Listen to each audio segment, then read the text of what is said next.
فرمایا کیا تم سمجھتے ہو کہ ہم نے تمہیں بیکار کہ وہ چند مرتبہ بھی حضور علیہ السلام کی بارگاہ میں درود و سلام پیش کر لیتا، کوئی اسے خیر کی توفیق نہ ہو سکی کہ وہ گلی سے کوئی روڑا ہی اٹھا دیتا، کسی کو راستہ ہی دکھا دیتا، کسی بیمار کی تیمارداری کر لیتا، تو اس نے اتنے گھنٹے ضائع کر دیے، اتنا سارا وقت ضائع کر دیا۔ ہم اپنے بزرگوں کو، اسلاف کو، اکابرین کو دیکھتے ہیں تو ان کے وقت میں برکت تھی، کیوں کہ وہ ٹائم ضائع نہیں کرتے تھے، وہ اپنے اوقات کار کو مرتب کرتے تھے اور اس سے کوئی کام لیتے تھے۔ 1000 کتاب لکھی اعلیٰ حضرت بریلوی رحمۃ اللہ علیہ نے، یعنی بہت سارے لوگ ایسے ہیں جو زندگی بھر ان کی ساری کتابیں پڑھ نہیں سکتے، تو اس بندے کا آپ کمال دیکھتے ہیں جس نے لکھ دی ہیں۔ اب یہ کہ وہ اگر وقت ضائع کرتے، اتنا سارا کام ہوتا تھا۔ امام بخاری نے سینکڑوں احادیث جمع کی ہیں، پھر اس کے اصول وضع کیے ہیں، پھر احادیث اپنے درجوں کے لحاظ سے الگ کی ہیں، یہ صحیح ہے، یہ متواتر ہے، یہ حسن ہے، یہ ضعیف ہے۔ یہ سب انہوں نے کام کر کے ہمیں دیا ہے۔ کتنے لوگ ہیں جو ساری زندگی پوری بخاری پڑھ ہی نہیں سکتے، حالانکہ وہ لکھ گئے، کام کر گئے۔ ہم اپنے وقت کو مینج نہیں کرتے۔ حضرت عمر بن عبدالعزیز رحمۃ اللہ علیہ سے ان کے خادم نے کہا تھا کہ حضور تھک گئے ہیں آج، یہ والا کام کل کر لیں گے۔ تو حضرت عمر بن عبدالعزیز فرمانے لگے اگر یہ والا کام کل کریں گے تو جو کام کل کرنے ہیں پھر وہ کب کریں گے؟ کام تو ہر روز کے ہوتے ہیں، ہر روز کی نماز فرض ہے، ہر روز کی الگ الگ ذمہ داریاں ہیں، تو اگر آج والا کام کل پہ چلا گیا تو کل والا کدھر جائے گا؟ ایک تو وقت ضائع نہیں ہونا چاہیے، اور دوسری بات یہ کہ بے معنی نئی چیزوں کو لینا چاہیے، بے مقصد کام نہیں کرنے چاہیے۔ میں حیران ہوتا ہوں کہ بعض لوگوں کو اپنا بالکل نہیں پتہ ہوتا، باقی سارے محلے کا پتہ ہوتا ہے۔ اپنے اعمال پر بالکل توجہ نہیں ہوتی، باقی پورے ملک کا پتہ ہوتا ہے کہ فلانی جماعت بڑی گڑبڑ ہے، فلانے لوگ بڑے گڑبڑ ہیں، فلان جگہ بڑی پریشانی ہے۔ بھئی یہ تو تیری ذمہ داری نہیں، تیرے ذمہ تو نہیں نا اللہ نے لگایا لوگوں کا حساب کرنا، وہ رب لے لے گا جب کسی کا حساب لینا ہوگا۔ ہماری ذمہ داری تو یہ تھی کہ ہم اپنا حساب کرتے۔ صحیح بخاری میں موجود ہے، فرمایا اپنا حساب کر لو، اپنا حساب کر لو اس سے پہلے کہ تمہارا حساب کیا جائے۔ اپنا حساب کرو۔ چاہیے تو یہ تھا کہ ہم دیکھتے کہ میں کوئی بے معنی کام تو نہیں کر رہا، کوئی بے مقصد کام تو نہیں کر رہا۔ نبی پاک صلی اللہ تعالیٰ علیہ وسلم سے پوچھا گیا تھا خوبصورت مسلمان کون ہے، سونا اسلام کس بندے کا ہے؟ اللہ کے محبوب فرمانے لگے جو بے مقصد کام چھوڑ دے نا، جو بے معنی کام چھوڑ دے، اس بندے کا اسلام بڑا خوبصورت ہے۔ لا یعنی باتیں آپ دیکھ لیں، ہماری قوم صبح تصویریں کھینچنی شروع کرتی ہے، شام تک تصویریں چل رہی ہیں، اور سارا دن سوائے اس کے کہ جناب ہم کیمروں کے اندر زندہ ہیں اور کچھ آتا ہی نہیں۔ جب ہم ایسے بے مقصد کاموں میں لگ جائیں گے جن کے مقاصد نہیں، جس سے حصول کچھ نہیں، ایک تو یہ کام ہوتا ہے، دوسرا ایک ہمارے ملک میں سب سے زیادہ فوٹو ہوتی ہے، دوسرا سب سے زیادہ کام جو ہم کرتے ہیں وہ تبصرے کرنے کا ہے۔ تبصرہ کرو بیٹھ کے، سیاست پر کرو، مذہب پر کرو، تبصرے کرو، خوب تبصرے ہوتے ہیں۔ میں کئی دفعہ سوچتا ہوں کہ اگر تبصروں سے انقلاب آنا ہوتا تو بڑی دیر کا آ جاتا، بجائے اس کے کہ تبصرے کیے جائیں کوئی کام کیوں نہ کیا جائے۔ شکوہ ظلمت شب سے تو کہیں بہتر تھا کہ اپنے حصے کی کوئی شمع جلاتے جاتے۔ ہر روز بیٹھ کے یہ شکوہ کرنا کہ اندھیرا بڑا ہے، اندھیرا بڑا ہے، اندھیرا بڑا ہے، اس سے بہتر نہیں کہ کوئی شمع جلائی جائے۔ شور تو ساری دنیا کرتی ہے، با مقصد، با مروت۔ اچھا کچھ لوگ پھر محنت شروع کر دیتے ہیں، لیکن وہ محنت بڑی عجیب کر رہے ہیں، اس طرح کی محنت کر رہے ہیں جس کا مقصود کوئی نہیں، فائدہ کوئی نہیں۔ یعنی کچھ لوگوں کا خیال ہے کہ میں مشہور ہو جاؤں، ہو گئے آپ، پھر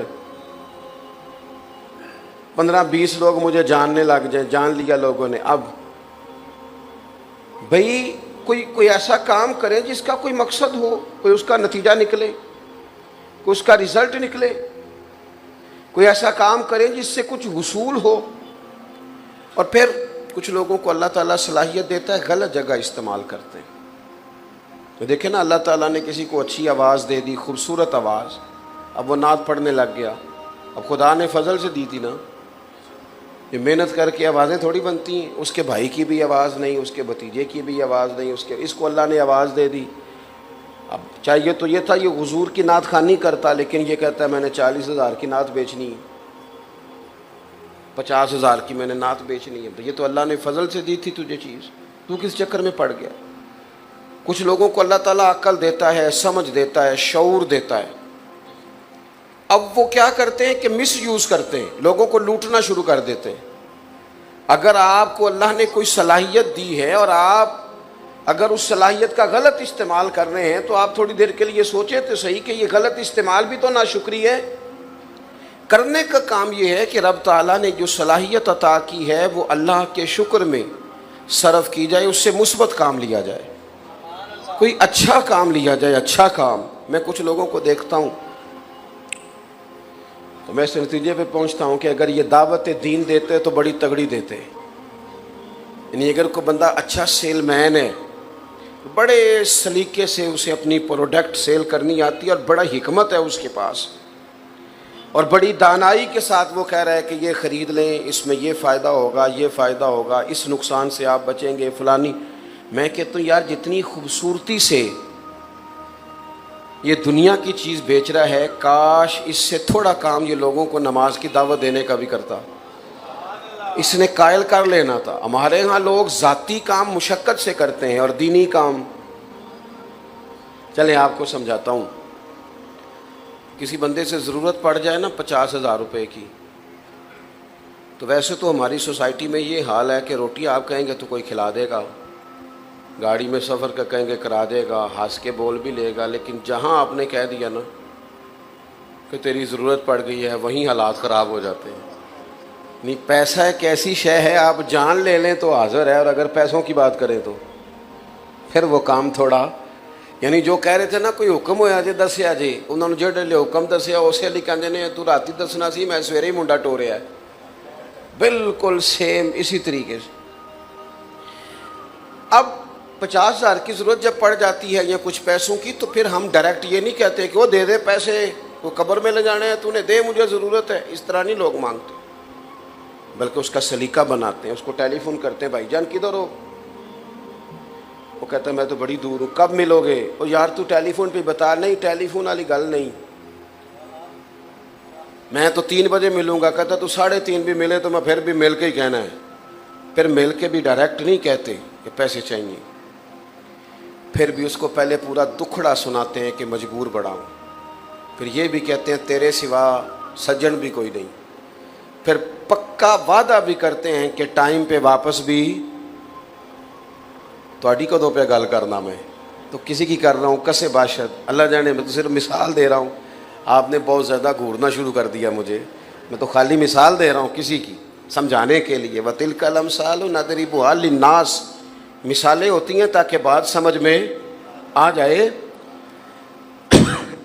پوری منت کرتے ہیں، گزارش کرتے ہیں، پھر پکا وعدہ کرتے ہیں، اور یہ بھی ثابت کرتے ہیں کہ میں بندہ غلط نہیں، میں واپس کر دیا کرتا ہوں۔ جب اتنی کہانیاں سنا لیتے ہیں، پھر اس کو کہتے ہیں آخر میں کہ یار کوئی 40-50 ہزار کی ضرورت ہے، ذرا میری مدد کر۔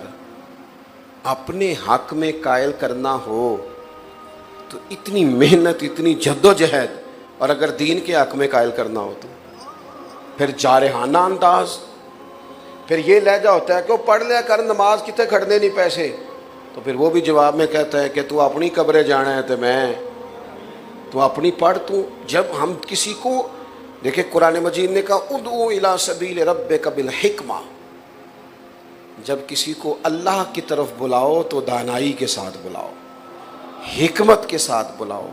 ہمیں جب کوئی صلاحیت اللہ نے دی ہے تو اس کا غلط استعمال نہ کرے، کبھی نہ کرے۔